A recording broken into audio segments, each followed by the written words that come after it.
Olá, irmãs, aqui estamos mais uma vez para continuarmos as nossas meditações no livro de Esther. Nós já estudamos o capítulo 1 e lá nós fomos apresentados a um reino muito grande, muito festivo, muito rico, um rei muito exibicionista. Após exibir toda a sua riqueza, ele quis exibir o seu último troféu, ou seja, a sua rainha. A rainha desobedeceu e foi deposta. Então, o capítulo 1 terminou com um reino sem uma rainha. Tiramos algumas lições para nós e vamos relembrar rapidamente. Nós fomos desafiadas a sondar o nosso coração e saber que está moldando a nossa caminhada neste mundo enquanto estamos peregrinando aqui, porque nós não somos daqui. Nós estamos entre dois mundos. Vivemos aqui, mas aguardamos o mundo por vir, o reino celestial. Então nós temos que vigiar como nós andamos neste mundo. Nós fomos desafiadas também a não nos deixarmos seduzir pelos banquetes, pelas iguarias deste reino. E, pelo contrário, devemos nos sentar à mesa do Senhor, nos banquetearmos junto com o Senhor, para que fiquemos alimentados, fiquemos satisfeitas e possamos também transmitir para outras pessoas a palavra de Deus com zelo, com dedicação, com muita oração, principalmente aos nossos descendentes, para que geração após geração eles possam conhecer o Senhor e conhecer os seus feitos, para que não venha a amnésia espiritual. E aí a pergunta que fica é: nós ouvimos a palavra de Deus, nós somos impactados com a palavra de Deus, mas muitas vezes nós não reagimos. Eu gostaria de desafiar você a reagir. Você tem reagido, você tem procurado. É verdade, eu preciso ensinar mais a minha filha, eu preciso viver mais a palavra de Deus, eu preciso buscar mais o Senhor, conhecer mais o Senhor, mais o meu Deus. Então, pergunte-se se você está realmente transmitindo, se as pessoas estão conseguindo ver Deus na sua vida. Se o seu descendente conhece o seu Deus. Que Deus te abençoe. Vamos então agora, Deus nos abençoe, vamos agora entrar na palavra de Deus, no capítulo 2 de Esther, do versículo 1 até o 10. Leiamos com fé a palavra de Deus, porque assim diz o Senhor. Passadas essas coisas e apaziguado já o furor do rei Assuero, lembrou-se de Vasti e do que ela fizera e do que tinha sido decretado contra ela.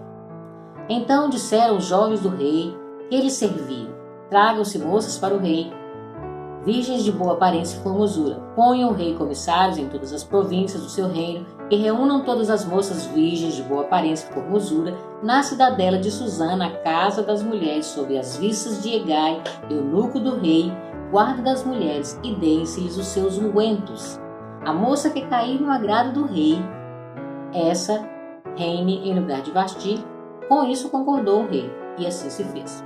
Ora, na cidadela de Susã havia certo judeu benjamita chamado Mordecai, filho de Jair, filho de Simei, filho de Quis, que fora deportado de Jerusalém com os exilados que foram deportados com Jeconias, rei de Judá, a quem Nabucodonosor, rei da Babilônia, havia transportado. Ele criara a Hadassa, que é Esther, filha de seu tio, a qual não tinha pai nem mãe, e era jovem bela, de boa aparência e formosura. Tendo-lhe morrido o pai e a mãe, Mordecai a tomara por filha. Em se divulgando, pois, o mandado do rei e sua lei, ao serem ajuntadas muitas moças na cidadela de Susã, sob as vistas de Hegai, levaram também Esther à casa do rei, sob os cuidados de Hegai, guarda das mulheres. A moça lhe pareceu formosa e alcançou o favor perante ele, pelo que se apressou em dar-lhe os ungüentos e os devidos alimentos, como também 7 jovens escolhidos da casa do rei, que a fez passar com as suas jovens para os melhores aposentos da casa das mulheres. Esther não havia declarado o seu povo nem a sua linhagem, pois Mordecai lhe ordenara que o não declarasse. Senhor Deus, estamos diante da Tua palavra lida e suplicamos a iluminação do Teu Espírito Santo para que sejamos, ó Deus, verdadeiros em transmitir a palavra do Senhor e que ela venha impactar nos nossos corações, que isso transforme a nossa vida. Em nome de Jesus. Amém. Entre o capítulo 1 e o capítulo 2 do livro de Esther, muitos anos haviam se passado. Alguns anos haviam se passado. Não eram tantos, mas alguns anos haviam se passado. O rei Assuero, o rei Xerxes, continuou lutando as suas batalhas, E, por último, ele voltou derrotado para casa, havia perdido a batalha para os gregos. E agora, com certeza, ele sentiu falta da sua rainha. O versículo diz que, passadas essas coisas, lembrou-se o rei da sua rainha Vasti do que ela havia feito e do que ele havia decretado contra ela. Talvez, se ele pudesse, dá a impressão que se ele pudesse, ele revogaria essa sentença sobre a rainha para que ela pudesse estar na sua presença, mas ele não podia voltar atrás. Era uma lei irrevogável. Isso nos faz pensar que decisões tomadas com os ânimos exaltados, como estava naquela época, altos, alegres pelo vinho e furioso também, nunca pode ser uma decisão acertada. E aparentemente ele estava sentindo que era uma decisão tola que ele tinha tomado, uma decisão precipitada. Então seus conselheiros entraram rápido em ação.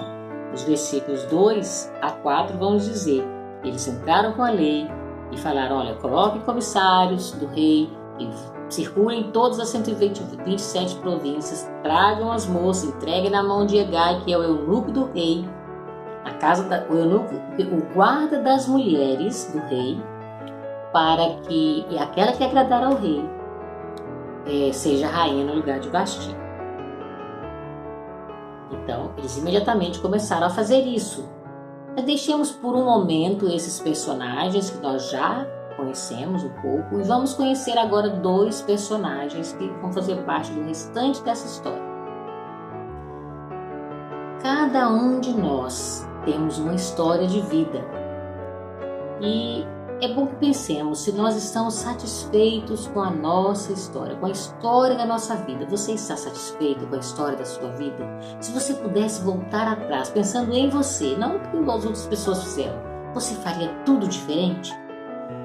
Você, quem sabe, veio a Cristo já mais velho e talvez gostaria de ter vindo mais cedo, tem tristeza pelas coisas que você deixou de fazer para Deus ou que você fez contra os mandamentos do Senhor. E às vezes você gostaria tanto, fica triste por pensar essas coisas. Mas vamos pensar que se nós estamos em Cristo, nós somos novas criaturas, as coisas antigas passaram. Esqueçamos das coisas que ficaram para trás e prossigamos avantes, servindo ao Senhor. Se nós servíamos a outros senhores antigamente, vamos servir muito mais agora ao Senhor. O Senhor renova a nossa vida e nos ajuda e nos leva à obediência. Então dependamos do Senhor para isso. Conheçamos então os personagens que vão fazer parte dessa história, lembrando sempre que o personagem principal é o Senhor Deus, é o nosso Deus. E nós vemos agindo em todas as circunstâncias da vida dos nossos personagens humanos. Então vamos ver sobre o nosso personagem aqui. Versículo 5 nos diz que na cidadela de Suzã havia certo judeu da tribo de Benjamim chamado Mordecai, descendente de Jair, Simei e Quis. Não sei se você se lembra, mas Quis é o pai de Saul, era o pai de Saul. Então estamos vendo aqui que Mordecai vem da linhagem real. Simei, eu acredito que seja o mesmo Simei, parente de Saul, que quando Davi foi expulso da cidade, ou fugiu da cidade por conta de Absalão, esse Simei foi praguejando, jogando pedra em Davi, amaldiçoando Davi. E Mordecai vem dessa linhagem. O narrador fez questão de traçar a linhagem da descendência real de Mordecai. Mas sabemos que Saul foi o único rei, depois o Senhor transferiu o reino dele para Davi. Se você quiser conferir essa história da genealogia do Simei, que amaldiçoou Davi, está lá em 2 Samuel, capítulo 16, versículos 5 e 6. No versículo 6, continua falando sobre este homem. Ele fora, o filho de Quis, filho de Simei, fora transportado de Jerusalém com os exilados, que foram deportados com Jeconias, rei de Judá, a quem Nabucodonosor, rei da Babilônia, havia transportado para a Babilônia. Muitos anos haviam se passado desde esses acontecimentos. O exílio durara 70 anos. Décadas já haviam se passado depois que as primeiras caravanas voltaram para Jerusalém, para reconstruir Jerusalém. Está lá registrado no livro de Êxodo, no livro de Neemias, você pode conferir lá. Então fica a dúvida se os que foram deportados foi o avô, o bisavô, ou se ele veio criança, porque nós não sabemos a idade de Mordecai. Mas sabemos que ele é um judeu que veio da tribo de Benjamim, da mesma tribo de Saulo, também da mesma tribo de Paulo, do apóstolo Paulo.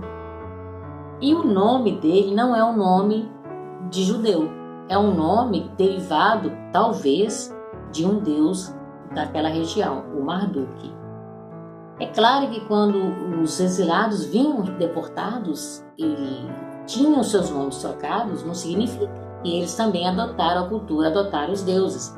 Isso fica muito claro para nós quando nós vemos Daniel. Daniel recebeu o nome de Beltesazar, que era um deus da Babilônia, mas ele decidiu no seu coração não se contaminar com nada daquela terra. E os seus 3 amigos que foram jogados na fornalha, Sadraque, Mesaque e Abednego, nós nos lembramos mais dele com esses nomes, Sadraque, Mesaque e Abednego, que eram também homenagens aos deuses de Nabucodonosor. O nome real deles era Azarias, Misael, Ananias. Era normal eles terem esse nome, o nome original deles trocado. Muitas vezes os reis faziam questão disso, em homenagem ao Deus que eles diziam que tinham dado para eles a vitória contra aqueles povos. No versículo 7, nós vamos ver também, conhecer agora a segunda personagem. Ele, Mardoqueu, ou Mordecai, criara a Hadassa, que é Esther, filha de seu tio, a qual não tinha pai nem mãe, e era jovem, bela, de boa aparência e formosura. Tendo-lhe morrido o pai e a mãe, Mordecai, que era seu primo, a tomara por filha. E enquanto estamos sendo apresentados a esses 2 personagens que batem a porta fortemente, quem será que está batendo à porta de Mordecai e Hadassa? O versículo 8 vai nos explicar isso. Em se divulgando, pois, o mandado do rei e a sua lei, ao serem ajuntadas muitas moças na cidadela de Suzã, sob as vistas de Hegai, levaram também Esther à casa do rei, sob os cuidados de Hegai, guarda das mulheres. Eram os comissários do rei, que bateram à porta de Mardoqueu e Hadassa, e eles não foram lá para perguntar se o pai permitia, se a moça estava interessada em participar de um concurso. Não, eles foram sequestrar as moças. E nesse sequestro, a Bíblia diz, levaram também Esther. Levaram Esther para onde? Para o palácio, para o guarda das mulheres do rei. Imagine nós passando por essa situação. Homens entrando na nossa casa, sequestrando a nossa filha, levando a nossa filha para se submeterem a um homem ímpio em um rei ímpio. Quanta confusão, quanta dor. É claro que nós não sabemos se algumas daquelas moças tentaram se esconder, outras se rebelaram, não queriam ir, mas elas não tinham como se defender. E talvez também, nós não sabemos, algumas até gostaram de serem levadas para quem sabe, uma melhor vida. Não sabemos, nós só imaginamos. E pensando nesse assunto, quando eu estava estudando sobre esse assunto, eu fiquei me lembrando que eu já vi algumas vezes nos noticiários que um grupo de rebeldes chega em uma determinada comunidade e sequestram as adolescentes. Para quê? Para o mesmo propósito, para servirem aos soldados, para serem submetidas a coisas horríveis. E é angustiante ver os pais dessas meninas fazendo um depoimento sobre o que eles estão sofrendo com esse sequestro. Então, nosso mundo é o mesmo mundo em que vivia Esther, ou seja, o mundo persa é o mesmo mundo, o nosso mundo é o mesmo daquela época, do mundo persa. Então, por isso que nós temos que firmar os nossos olhos no alto, porque nós não somos deste mundo. Vivemos aqui, mas não pertencemos a este mundo. Vejamos então o que aconteceu mais com Hadassa. Hadassa significa morta, que é semelhante à força, porque é uma planta que resiste no deserto. Esse era o nome da judia Hadassa, né? A jovem órfã adotada por seu primo Mordecai. E o versículo 9 vai nos dizer, o versículo 9 nos diz o seguinte: Esther foi levada até Hegai, a moça lhe pareceu formosa e alcançou favor perante ele, pelo que ele se apressou em lhe dar os ungüentos, os devidos alimentos, e também 7 moças escolhidas da casa do rei, e a fez passar com ela e as suas jovens para os melhores aposentos da casa das mulheres. Esse Hegai era com certeza um perito e conhecia as preferências do rei. Ele estava ali entre as mulheres do rei. Ele tinha algumas mulheres e algumas concubinas. Era o seu harém. E com certeza, quando ele bateu o olho em Esther, ele percebeu que ela poderia ser uma forte concorrente para agradar o rei, e ele se apressou em já começar o seu tratamento de beleza, passar ela para um dos melhores lugares, porque era uma linda moça de boa aparência, uma virgem de boa aparência e formosura e obediente. Como nós sabemos que ela era uma menina obediente. O versículo 10 nos vai transmitir isso. Esther não havia declarado o seu povo, nem a sua linhagem, porque Mordecai lhe ordenara que ela não o declarasse. E ela não declarou, ela obedeceu ao seu pai adotivo. Por que Mordecai fez essa recomendação para Esther ou para Hadassa? Era como se ele dissesse: minha filha, a partir de agora, você não será mais Hadassa, você não será mais a judia, você será Esther, você será conhecida como Esther da Pérsia. Alguns estudiosos acreditam que Esther é uma homenagem à deusa Ishtar também, de lá. E Mordecai pediu que ela ocultasse o seu nome de parte do povo de Deus. Mordecai agiu corretamente? Essa é uma daquelas coisas que nós não conseguimos saber, o narrador não nos dá explicação. Mas dá a impressão que ele não agiu corretamente. É como se nós tivéssemos também, fomos conhecidos por um nome enquanto estamos com o povo de Deus e por um outro nome quando nós estamos longe. E aí fica aqui o questionamento para nós. Como nós somos conhecidos? Hadassa ou Esther? Os discípulos, assim que Jesus foi assunto aos céus, eles foram chamados de pequenos cristos. A palavra de Deus nos diz que em Antioquia foram os discípulos pela primeira vez chamados cristãos. Está lá em Atos capítulo 11, versículo 26, a parte final do versículo, a parte C. Esse mundo em que nós estamos, que a Bíblia diz que o mundo está em trevas, o mundo jaz no maligno, nós devemos transmitir ou espalhar a luz de Cristo. O nome de Deus precisa ser glorificado através das nossas vidas. Então nós levamos o nome de Deus e precisamos nos preocupar, porque nós somos peregrinos, não podemos ficar confortáveis neste mundo. Mas muitas vezes nós nos esquecemos de olhar para o reino celestial, para o mundo que está por vir. Nós esquecemos de investir neste mundo, nós gastamos o nosso tempo, na maioria das vezes, o nosso tempo, nossos esforços, nossos recursos financeiros investindo aqui mesmo nessa terra, como se nós nunca fôssemos sair daqui. Mas nós temos que lembrar que a nossa vida aqui é passageira e devemos investir o nosso tempo, os nossos esforços, os nossos recursos mais no reino de Deus, mais na vida que há de vir. Claro que devemos buscar o nosso sustento, buscar uma boa educação para os nossos filhos, mas nunca esquecermos que, em primeiro lugar, eles precisam conhecer a Deus. Eles precisam saber que o reino, a vida deles aqui também é passageira. Os nossos olhos devem estar fitos no reino que está chegando. Estamos aqui apenas de passagem. E enquanto nós estamos aqui, nós precisamos valorizar o estar junto com o povo de Deus. Não entendo. Às vezes eu fico pensando, quando a gente estuda com mais afinco esses versículos, reparando mais nos detalhes, aprendendo mais com os grandes teólogos, nós vemos que nós não conseguimos entender por que Mordecai não voltou para Jerusalém.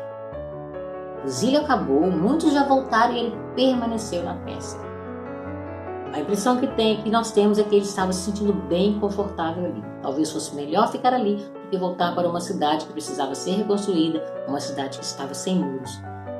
Mas é estranho, porque ali ele não tinha o tempo, ali ele não tinha o local para ter comunhão com o povo de Deus. Pela bondade, pela misericórdia de Deus, hoje nós podemos entrar diante de Deus, temos comunhão, adorarmos o Senhor em qualquer lugar que nós estivermos, principalmente aqui no Brasil, porque temos essa liberdade. Eu quero terminar com um texto da Palavra de Deus que vai nos chamar a atenção para isso. Nós precisamos conhecer o caráter de Deus, para sabermos o que o agrada, o que provoca a ira do Senhor, para que nós possamos obedecer e não sofrermos as consequências da nossa desobediência e, consequentemente, levar a nossa família também a sofrer com isso. Porque nós não acreditamos de maneira nenhuma numa maldição hereditária, mas se nós nos comportarmos de uma maneira hoje, sem darmos muita atenção para congregar, para trabalhar no reino de Deus, para meditar na palavra de Deus, para anunciar isso dentro da nossa casa, principalmente, nós estaremos transmitindo para os nossos filhos que isso não é importante. Então vejamos o que a palavra de Deus nos diz em Hebreus, capítulo 10, dos 19 até o 24. Tendo, pois, irmãos, intrepidez para entrar no Santo dos Santos pelo sangue de Jesus, pelo novo e vivo caminho que ele nos consagrou pelo véu, isto é, pela sua carne, e tendo grande sacerdote sobre a casa de Deus, aproximemo-nos com sincero coração, em plena certeza de fé, tendo o coração purificado da má consciência e lavado o corpo com água pura, guardemos firme a confissão da esperança sem vacilar, pois quem fez a promessa é fiel. Consideremo-nos também uns aos outros para nos estimularmos ao amor e às boas obras. Não deixemos de congregar-nos, como é costume de alguns, antes façamos admoestações e tanto mais quanto vedes que o dia se aproxima. Como dissemos, o sacrifício do Senhor nos deu a liberdade de entrarmos na presença de Deus, diante do santo lugar, no Santo dos Santos, e falarmos diretamente com o nosso Deus, adorarmos o nosso Deus. Não temos que sair, viajar e ir para um local onde Deus determinou e oferecer ali um holocausto. Não, nós podemos adorar o Senhor, oferecer a Ele um culto racional, um sacrifício vivo, que somos nós mesmos, em qualquer lugar, em qualquer momento. Mas nós temos também responsabilidade uns com os outros. E o versículo 24 é um versículo excepcional para nos mostrar isso. Ele diz: consideremo-nos uns aos outros para nos estimularmos ao amor e às boas obras. Precisamos estar juntos para nos estimularmos, para cuidarmos uns dos outros. E o versículo 25 vai fechar aqui dizendo: não deixemos de congregar-nos como é costume de alguns, antes façamos admoestações, e tanto mais quanto vedes que o dia se aproxima. Não deixemos de congregar. Onde vamos nos estimular, onde vamos servir, onde vamos cuidar uns dos outros de uma maneira maravilhosa, de uma maneira completa, é quando nós congregamos, quando nós estamos juntos, seja no templo, seja num culto familiar, nós estamos ali com os membros formando o corpo de Cristo, formando a igreja de Cristo. Então, não despreze o congregar. Nós ficamos mal acostumados porque estávamos na pandemia, estamos ainda na pandemia, mas as igrejas já estão de portas abertas. Vamos procurar servir o nosso Deus dentro da nossa igreja, vamos procurar ser bênção uns na vida do outro, estimularmos uns aos outros enquanto nós podemos. E uma coisa que eu gostaria de chamar a sua atenção também é que no último vídeo uma missionária fez um comentário pedindo: irmãs, orem pelo nosso ministério aqui no interior do Amazonas. É muito desafiador. E a pergunta que fica é: você tem se lembrado de orar por esse ministério do irmão, do pastor Osmar e a irmã Antônia? Ou de outros missionários? Você tem se lembrado de entregar esses missionários nas mãos de Deus? Você tem tido oportunidade de cuidar de alguns deles, escrevendo para eles? Você tem tido oportunidade de ofertar para alguns desses missionários? Que o Senhor te abençoe, que você seja despertado para orar, para cuidar e para também, se você tiver condições, contribuir com a obra missionária, com a obra evangelística, com a sua igreja. E que o Senhor nos abençoe. Em nome de Jesus, até a próxima oportunidade. Amém.